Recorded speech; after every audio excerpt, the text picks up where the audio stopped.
Meus irmãos e amigos, a paz do Senhor. Estamos novamente no quadro Comenta o Texto. E nós estamos numa fase especialíssima. Agora estamos conversando com as pastoras, com as pregadoras, como tem sido especial esses momentos. E desta vez, quem estará conosco é a pastora Elza Moura.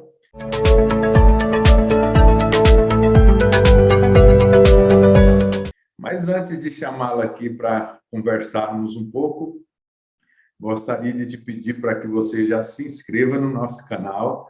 Essa parte é muito importante.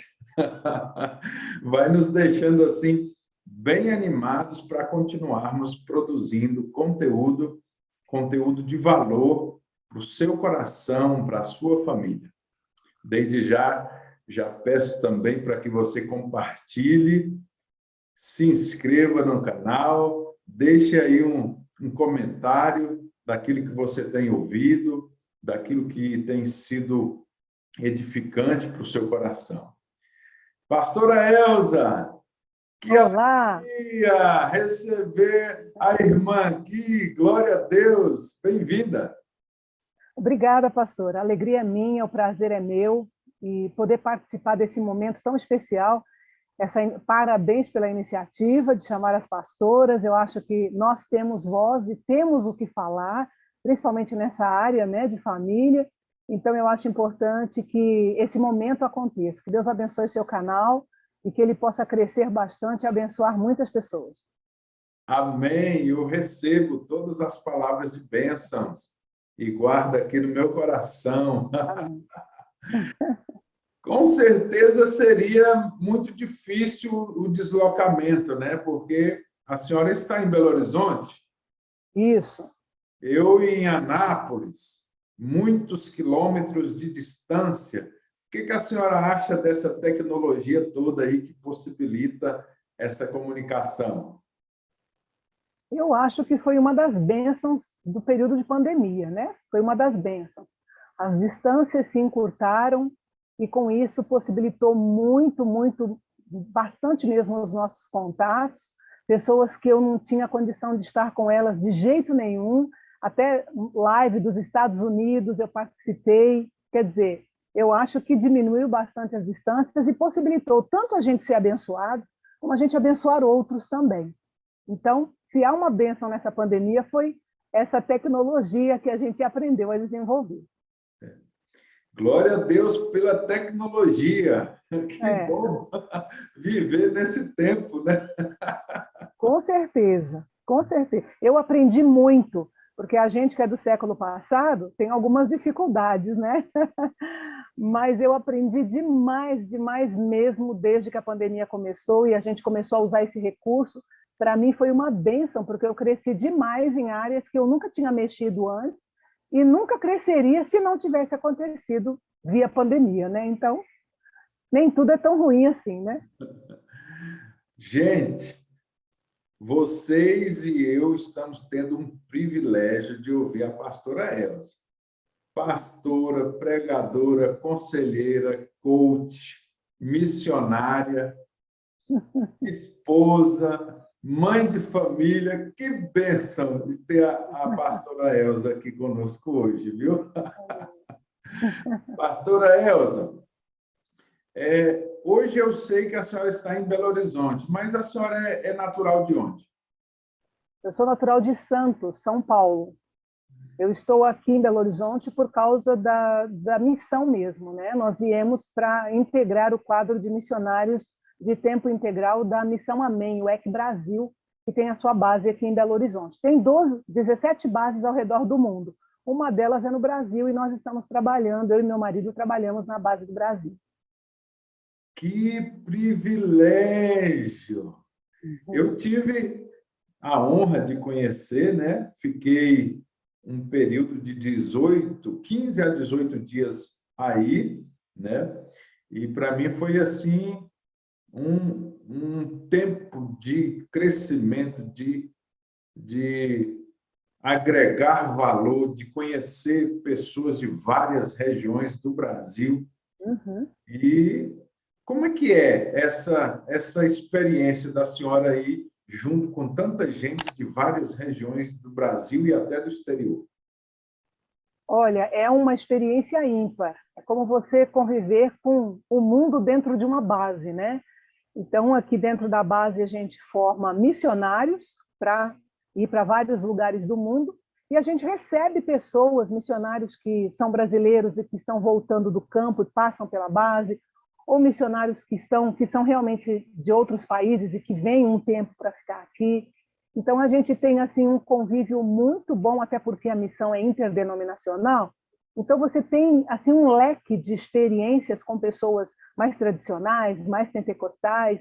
A experiência realmente é ímpar. E sem contar, assim, eu moro muito pertinho da missão, né? Na esquina da missão. Então, todo missionário que vem, quando tem oportunidade, a gente traz aqui em casa para tomar um café, para fazer uma refeição. E isso, obviamente, gera compartilhamento de muitas experiências que eles têm ao redor do mundo, culturas diferentes, comidas diferentes, várias experiências, algumas engraçadas, algumas bizarras, enfim. Então, isso agrega muito valor. A gente passa a ter uma visão de missões como a gente nunca teria estando em uma igreja, né? Porque a gente conhece o missionário na igreja ele apresenta, obviamente, o lado ministerial. Mas quando a gente o conhece pessoalmente, na base, ou mesmo aqui em casa, ele vai apresentando o seu lado mais pessoal, as coisas que, de repente, nem é muito coerente contar numa igreja. E isso amplia demais o nosso conhecimento, sabe? Missões é muito mais do que aquilo que a gente simplesmente ouve. Você tem que ter um missionário por perto para você poder receber essa carga extra, né? Esse presente extra que é conhecer as experiências dele. A senhora faz parte de uma família missionária. Como que foi o encontro com o senhor, seu esposo, que eu gostaria que a senhora falasse o nome dele, e aí desse encontro veio duas moças que estão já É. aí também fazendo a obra do senhor. Como é que é essa história aí? Olha, a história é longa, né? Nós já estamos com 27 anos de casados.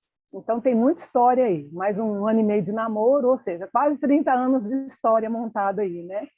Mas, na realidade, quando eu saí do seminário, em Pindamonhangaba, eu fui dar aula no nosso seminário, na nossa igreja, em Santos.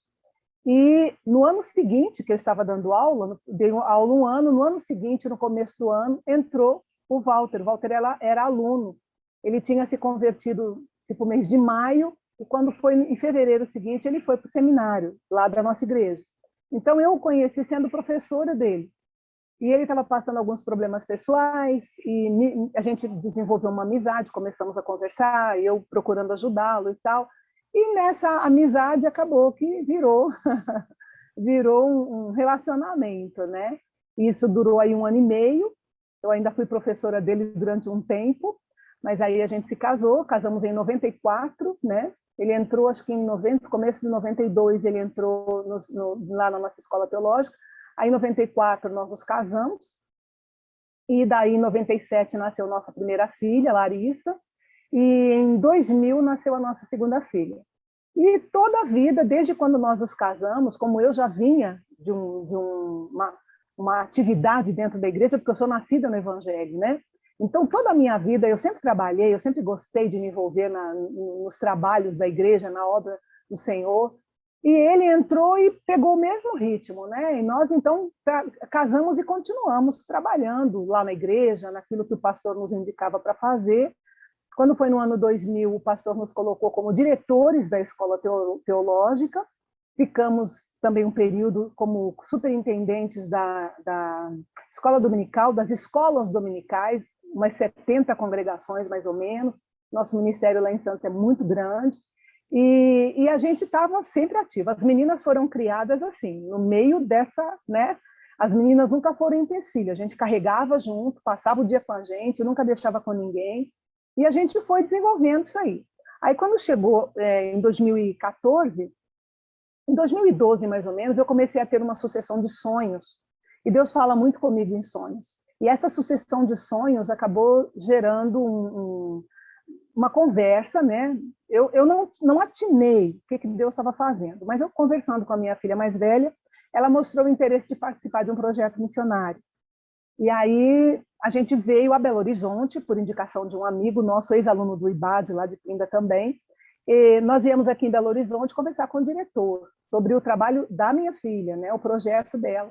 Mas aí acabou que quando terminou de conversar sobre o projeto dela, ele virou para nós e perguntou: vocês não tem nenhum projeto missionário?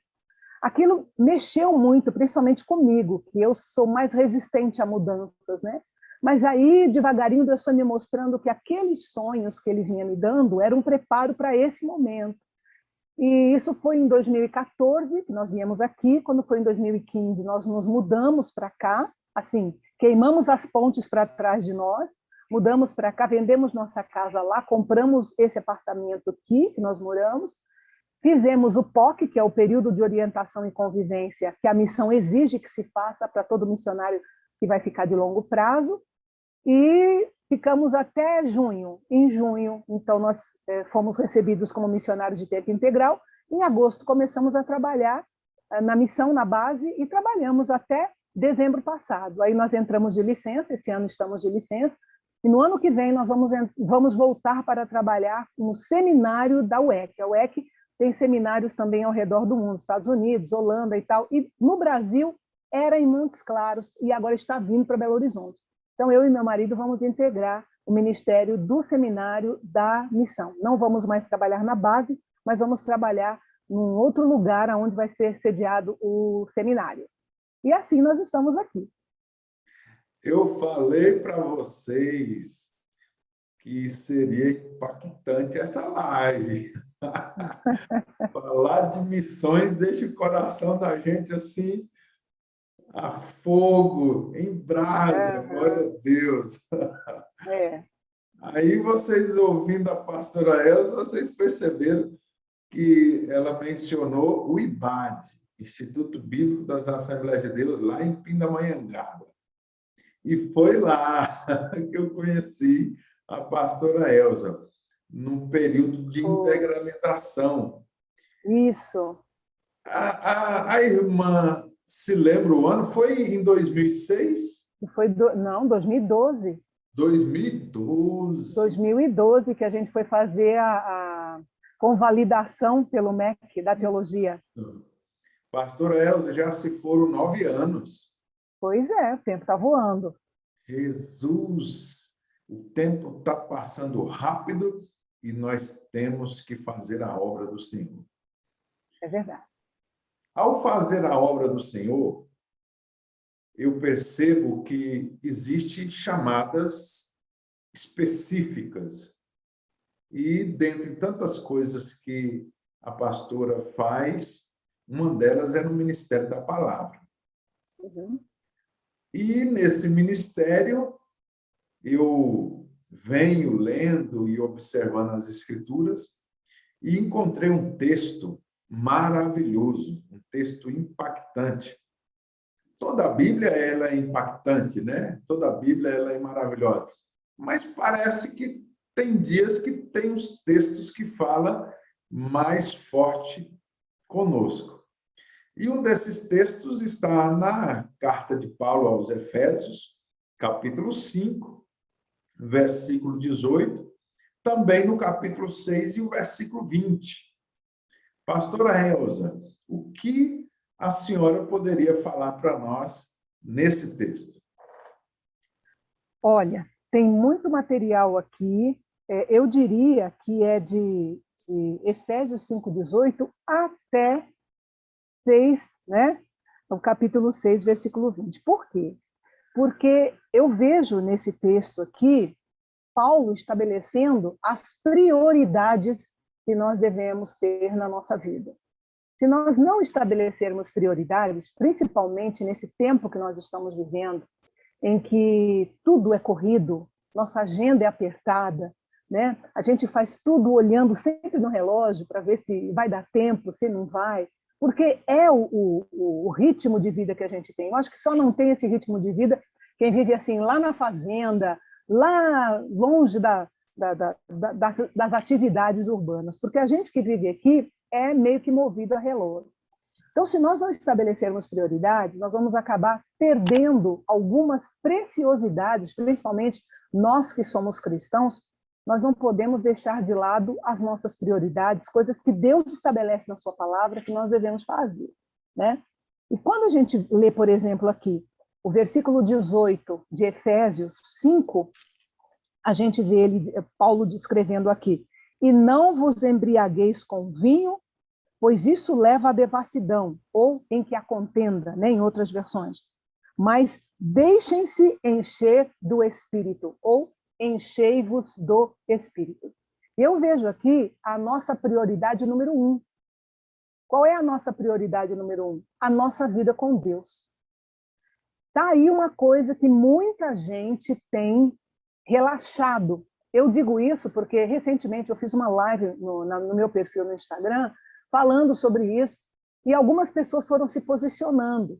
Por quê? Por causa do corre-corre da vida, a pessoa meio que levanta correndo e sai correndo e não tem tempo para Deus. E como diz uma frasezinha que a gente lia antigamente nos carros, não ter tempo para Deus é viver perdendo tempo. Então, nós precisamos criar o hábito de acordar e falar com Deus, porque essa é a forma que nós vamos nos encher do Espírito Santo de Deus. É a forma como nós vamos deixar que o Senhor trabalhe na nossa vida. É justamente tendo tempo com Deus. Porque sem tempo com Deus, a gente não pode ter tempo com Deus saindo pelo caminho, andando, falando, a não ser que seja uma emergência. Mas todo dia, não. Nós precisamos, toda boa amizade, todo bom relacionamento, ele é regado a tempo juntos, não é verdade? A pessoa tem que ter tempo um com o outro, que é para poder ir desenvolvendo, um conhecendo o outro, isso em todas as áreas da vida, seja na amizade, no casamento, onde for. Intimidade só é gerada através de conversa, através de comunhão um com o outro. Então, nós precisamos ter esse tempo. Ainda hoje, eu estava ministrando no círculo de oração à tarde, estava falando para as irmãs, né, sobre essa necessidade. Tem gente que acorda e já liga a televisão. Quando liga a televisão, vou saber o que está acontecendo no mundo. Só vê miséria, só vê tristeza. Outros acordam e correm para o celular, né, para ver quais são as últimas mensagens que ele não pegou durante a noite quando ele estava dormindo. Mas eu ouvi do pastor Josué Gonçalves uma fala que eu achei muito, muito, muito bacana. Ele disse assim: a primeira voz que eu quero ouvir quando eu acordo é a voz do Senhor. Então eu vou para a palavra. Eu achei lindo isso, maravilhoso. Eu tenho tomado isso para a minha vida, né? Não vou dizer assim 100%, mas até 99%, graças a Deus eu tenho conseguido. Eu já acordo cedo, vou para o meu canto com a minha Bíblia, e ali eu já abro a minha Bíblia, eu leio, eu oro, né? E ali pelo menos eu tenho meu tempo com Deus, para poder arejar minha cabeça, preparar meu coração para aquilo que vai vir. Eu não sei o que vai vir no meu dia. Então é muito perigoso um cristão, que se denomina cristão autêntico, andar para lá e para cá o tempo inteiro, sabe? Entra semana, sai semana, e não tem um tempo para Deus. Sabe aquele momento que você desliga o celular, desliga tudo, e se liga com o Senhor, e fala com Ele, deixa Ele falar com você. Sabe, esses momentos que eu tenho tido com Deus, eles têm sido muito preciosos. Deus tem falado muita coisa ao meu coração, tem ministrado muita coisa ao meu coração. Tem vezes que eu digo assim: Senhor, eu quero, mas eu não consigo. E eu sei que o Senhor pode fazer. Como eu disse, Deus fala muito comigo em sonhos, né? E recentemente eu falei assim: Senhor, só se o Senhor me deu um sonho, igual o Senhor me deu num passado aí, que o Senhor mudou a minha cabeça através de um sonho. E Deus fez isso de novo. Então, a gente tem que ter essa conversa, essa intimidade com Deus, para que Deus faça na nossa vida, fale na nossa vida, ministre o novo na nossa vida, porque renovação de mente, como diz lá em Romanos 12:2, só vem através de conversa com Deus, de leitura de Bíblia, de oração. É assim que as coisas vão se renovando dentro de nós. Senão a gente fica igual água parada. Recebe de Deus, sabe, água parada cria bichinho, não dá nada, né? Nem vida tem. Então a gente tem que se movimentar para poder criar esse elo com o Senhor. Então, para mim, é a prioridade da nossa vida.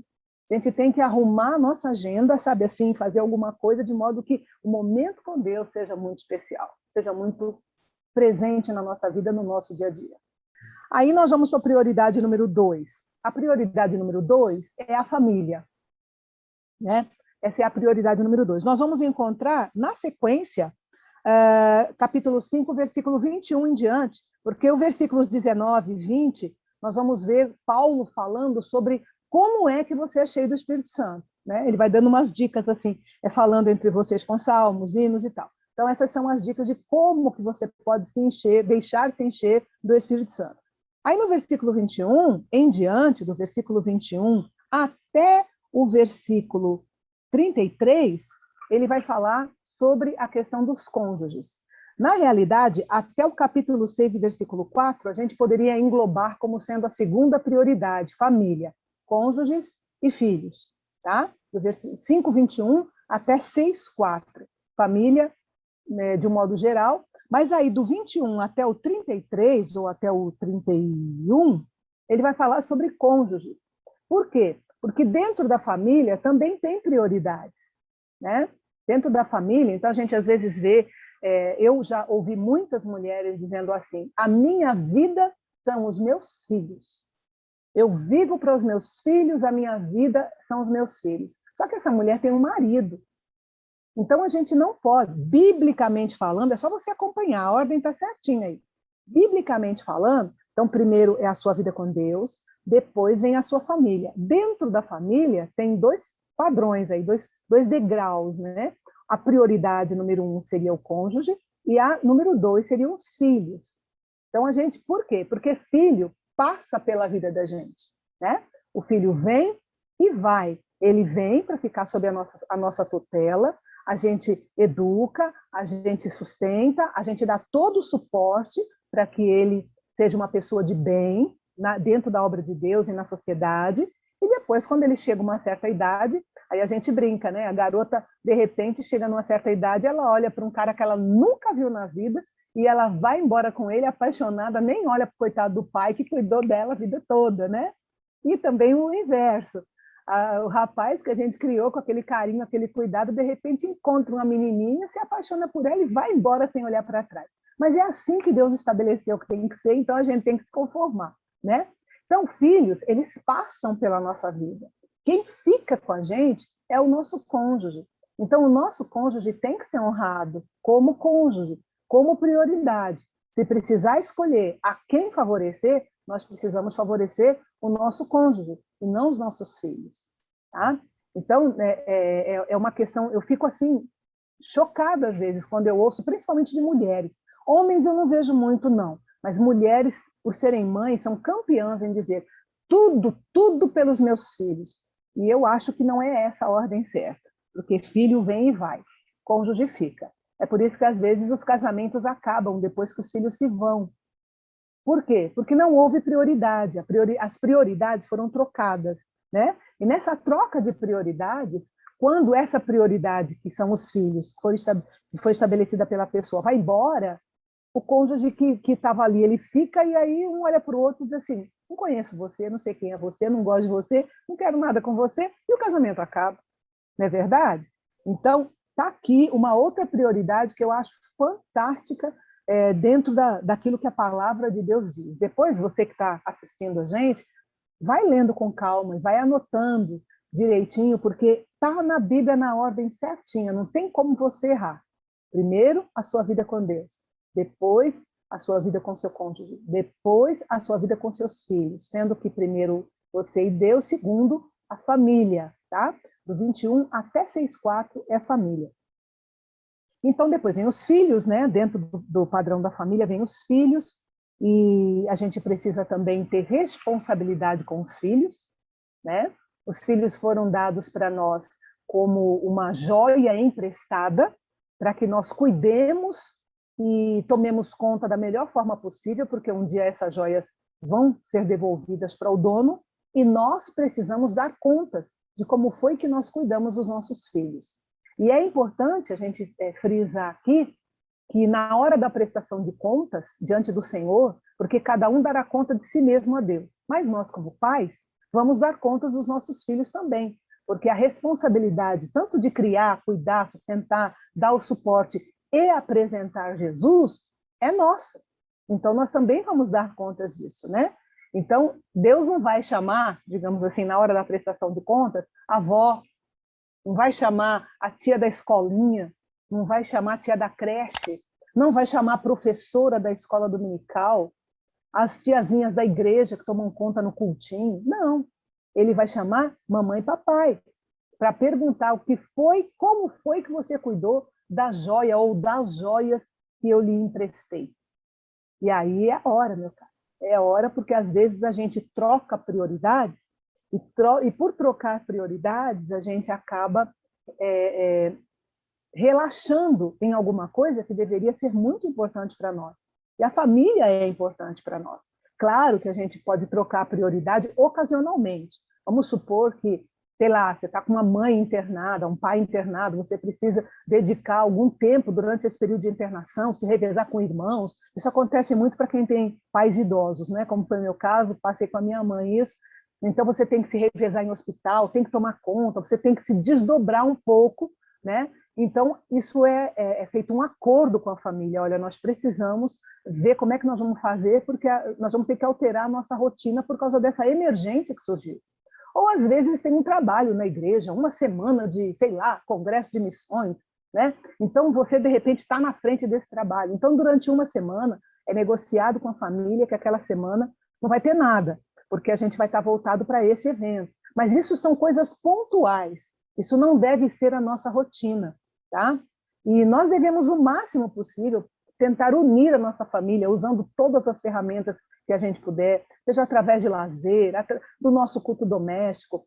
A gente aqui em casa, desde quando as meninas eram pequenas, que a gente foi, assim, foi tentando um monte de coisa, né, que é para poder resolver essa questão familiar, que ela é sempre muito complexa, mas a gente acabou instituindo o Dia da Família, né? Então, desde quando elas eram pequenas, a gente tinha um dia em que era o dia que a gente ia passear, era o dia que elas sabiam que era o Dia da Família. Depois a gente ficou um tempo sem fazer, porque elas foram crescendo. Hoje uma tem 21 e a outra tem 24 anos. Então já são moças, né? Mas agora, de um tempo para cá, a gente reativou isso aí. Então, toda quarta-feira, a gente se reúne, nós quatro, sentamos em volta da mesa, lemos a palavra, conversamos um pouquinho, né? Oramos juntos, um pelo pedido do outro, e depois a gente faz um lanche juntos. É o nosso momento, é o modo como está dando para fazer agora. Cada um vai ajustando de acordo com a sua família, com a faixa etária dos seus filhos, mas eu acho importante a gente dar essa prioridade para a família. Porque se você ficar de domingo a domingo na igreja e não der importância para a família, mais tarde você pode chorar pelo fato de que na igreja outras pessoas podem nos substituir, mas dentro de casa não. Então esse é um assunto muito sério. O próximo tópico seria, que está aqui no capítulo 6, versículos 5 a 9. Esses versículos 5 a 9 do capítulo 6, eles estabelecem a prioridade do trabalho. A não ser que seja um pastor, mas aí a gente vai falar disso depois. Mas eu estou falando de pessoas comuns, tá? Então tem a questão de sua vida com Deus, família, e depois vem o trabalho. Por quê? Porque existem algumas pessoas, né, e a gente vai colocar aí mais especificamente homens, que não levam muito a sério o fato de eles serem os provedores da família, né? Não levam muito a sério. E a Bíblia rechaça essa questão de vagabundagem, né? O homem tem que ser trabalhador, o homem tem que ser o provedor da família, ele tem que se colocar na posição de homem. A mulher é uma ajudadora, ela é uma adjutora, tá? Então, o próximo item seria o trabalho. Aí você diz assim, mas a obra de Deus vem depois. Por quê? Porque a gente precisa trabalhar, né? O marido, vamos colocar de uma forma mais específica, o marido precisa trabalhar. Então, se ele for um empregado, depois da família, a prioridade dele é trabalhar para sustentar essa família. É tentar fazer o máximo possível para dar conforto para a sua família. Se preocupar com o suprimento, se preocupar com o lazer, se preocupar que essa família viva da forma mais confortável que ele puder dar. Não que ele deva ser um escravo do trabalho. Aliás, se ele seguir essa ordem que a Bíblia dá, essa ordem de prioridades que a Bíblia dá, ele não vai ser um escravo do trabalho. Tem muitos homens também que arrumam 2, 3, 4 empregos porque diz que precisa dar conforto para a família. Não é isso que a Bíblia sugere. A Bíblia sugere equilíbrio em tudo que a gente faz. Não precisa se escabelar e fazer o que não pode. Porque, muitas vezes, o marido fica preocupado com quanto ele ganha. E eu aprendi com uma missionária, ela falou uma palavra maravilhosa que eu guardei no meu coração, e não importa o quanto você ganha, o que importa é o que Deus vai fazer com o quanto você ganha.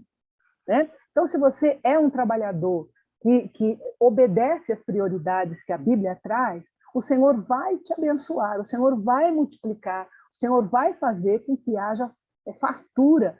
Se o seu dinheiro não dá para tudo, o Senhor vai usar pessoas. O importante é que ele seja trabalhador, que ele seja provedor, que ele seja uma pessoa que sabe administrar o dinheiro dele. Então, o trabalho entra como essa prioridade logo após a família. Se ele é um empregado, ele vai ser o melhor empregado, que é o que a Bíblia diz aqui, né? Quanto a vocês, servos, obedeçam seus senhores aqui na terra com temor e tremor, com sinceridade de coração, como a Cristo.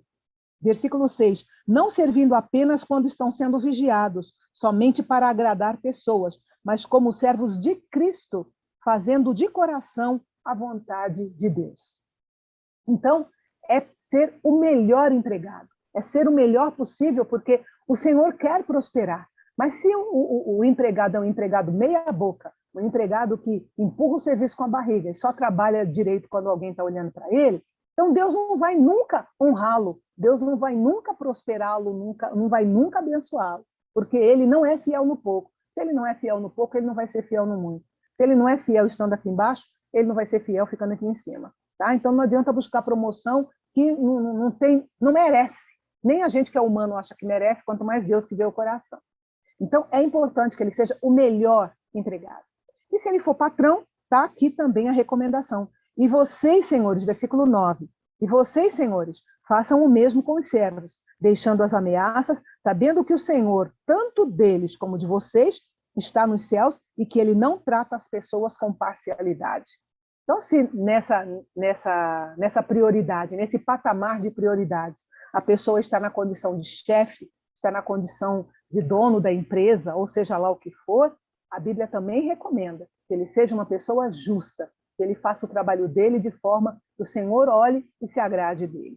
Esse patamar do trabalho é extremamente importante ser observado pelas pessoas comuns, né? Cristãos comuns que têm os seus empregos. Esse é o penúltimo patamar das prioridades. E aí, então, a gente vai para o último, né? Que aí sim, no caso, por exemplo, de um pastor, ele já não é uma pessoa que vive do altar, que a gente fala, né? É integralmente pertence à obra de Deus, então ele pula, digamos, essa parte do trabalho no sentido de que ele não é um funcionário, mas não deixa de ter a obrigação de fazer a obra do Senhor dentro do modo como é exigido dele, da melhor forma, né? Da melhor forma, porque é para o Senhor.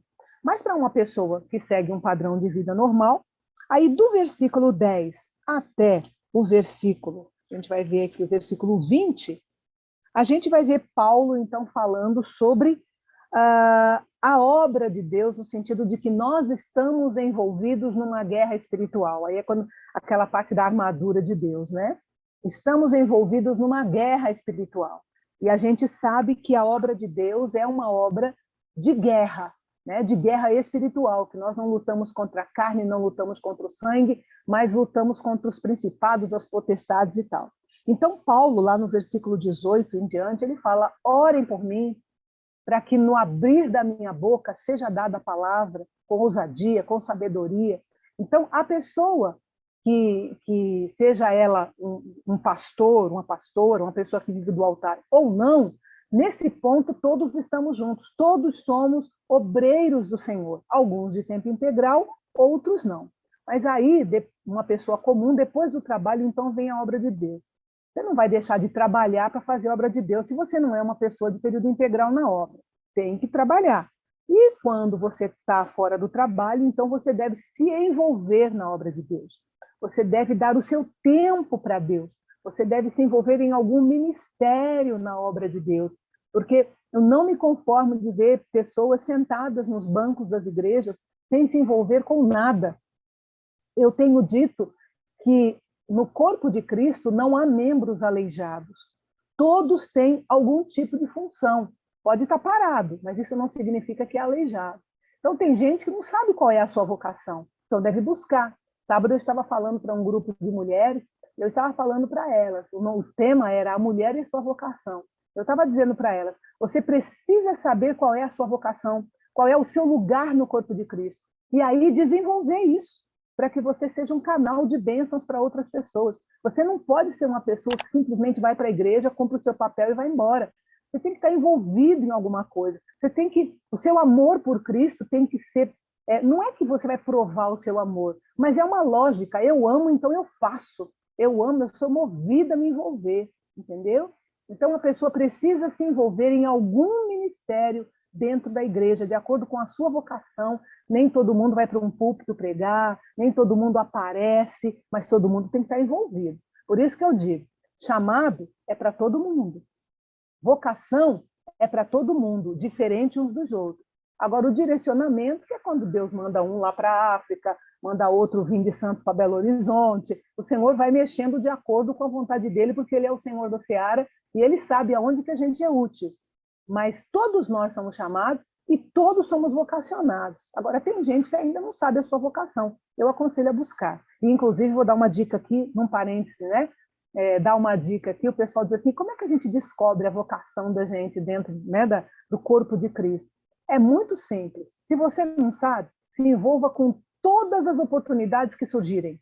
Em alguma delas você vai se encaixar. Eu estou falando porque foi isso que eu fiz. Tudo que o pastor falava, preciso de alguém, eu. Vamos junto, eu. Tudo eu ia. Chegou uma hora que o Senhor foi afunilando e eu fui vendo o lugar onde eu mais gosto de atuar, que é na área da pregação da palavra, na área do ensino, eu gosto muito. Inclusive na área do ensino, assim, né? Hoje, eu e meu marido estamos no Ministério Erguer da igreja, e é um ministério de capelania prisional. Como eu gosto de chegar na prisão e contar as histórias da Bíblia de um jeito simples, para eles entenderem, fazer uma aplicação, né? Toco um pouquinho de violão, pego meu violão, canto, né? Na igreja, para a igreja, eu não toco bem e nem canto tão bem. Mas para eles eu sou a melhor, porque não tem quem faça, né? Então é pouca gente para fazer esse tipo de trabalho. Então a gente precisa estar envolvido, e a gente precisa estar envolvido, todos nós, seja pastor ou não, envolvidos na obra de Deus, sabendo que nós estamos numa guerra espiritual, que já foi ganha por Jesus na cruz do Calvário, mas as batalhas nós batalhamos todos os dias, cada dia a gente vence uma batalha, às vezes a gente perde, mas a guerra já está ganha, graças a Deus. E assim a gente vai colocando essas prioridades. E Deus vai nos abençoando. Porque se a gente segue essa ordem, se a gente segue esse padrão, não tem como Deus não nos abençoar mais e mais. Eu estou aqui com o coração feliz, alegre, por ouvir cada uma destas palavras. Amém. Eu louvo muito a Deus por cada uma delas. Tem mais um ponto aí para nós? Não, acabou. Aí acabou a carta, acabou a carta, acabaram-se as prioridades. Mas você, observando essas a grosso modo, devagarinho, aquilo que precisar encaixar, Deus vai dar sabedoria para você encaixar no lugar certo. Como eu falei, surgem imprevistos, que às vezes você precisa trocar. E nisso aí você vai ter, se você observa sempre, você vai ter sabedoria na hora certa, para colocar as coisas na hora certa também. A senhora viu que eu fiquei aqui querendo mais. Mas eu gostaria de lançar um desafio para a pastora Elza, para nós desenvolvermos uma série voltada para a família. Penso que nós vamos abençoar muita gente. Pensa com carinho. Ora, Vou pensar. a Deus. Gente, nós estamos indo para o final desse momento, mas não podemos liberar a pastora Elza antes que ela ministre sobre nós uma palavra de oração. Ore Amém. por nós, pastora. Fique à vontade. Oro sim. E eu não sei se você posso fazer minha merchandising aqui do meu canal também, porque eu também tenho meu canal. Por favor, faça isso e nós também vamos colocar na descrição do vídeo, viu, gente? Ótimo. Ela vai passar o contato dela, o canal, e depois você olha na descrição do vídeo, porque sempre a gente coloca alguma coisa ali, tá bom? Beleza. Não, eu só queria dizer o seguinte, Deus colocou um projeto no meu coração, o nome do meu canal é Bendito. Não é bendito de abençoado, é bendito de bem falado, bendito. E Deus colocou um projeto no meu coração de falar a Bíblia de um jeito simples, para que as pessoas que acham a Bíblia complicada possam entender assim, o grosso. São vídeos curtos, de 5, 6 minutos, mas que trazem um resumo geral do capítulo, contexto e uma aplicação. E amanhã eu vou postar o último vídeo do livro de Gênesis. Eu coloquei um título de 50 lições que eu aprendi em Gênesis. E eu venho, né, desenvolvendo isso, e amanhã é o 50º vídeo que eu vou postar e vou encerrar Gênesis, mas dia 1º de agosto eu vou começar Êxodo, uma jornada de 40 dias no livro de Êxodo, capítulo por capítulo.